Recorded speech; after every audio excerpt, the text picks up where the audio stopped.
What if I told you that the CIA once spent $500,000 just to keep the price of petrol down? This is the 1953 Iranian coup, and it's why the Middle East looks the way it does today. Meet Mohammad Mossadegh, and in 1953 he's Times Person of the Year.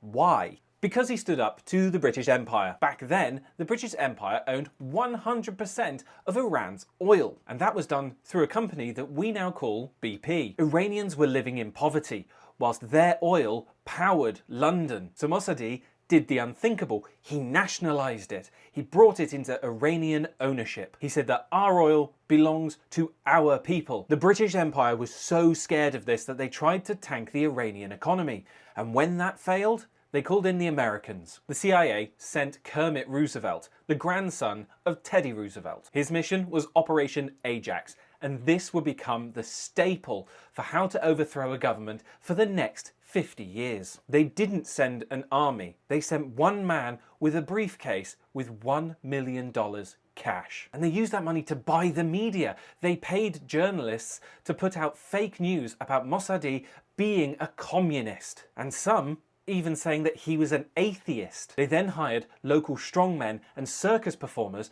to start riots in the streets. They manufactured chaos and made it look like the Iranian government was falling apart. And on August 19th, these protests erupted to a breaking point. The CIA-backed military officers turned their tanks on Mossadegh's house. And after a 9-hour gunfight, Mossadegh surrendered in his pajamas. And then he was thrown into solitary confinement for the rest of his life. And the West didn't institute a democracy. They put in the Shah, a monarchy with an iron fist and secret police. And he ruled for another 25 years. And the success of the 1953 coup set the seeds for the Iranian Revolution in 1979. And it's why the government in Iran views the West with such hatred and paranoia.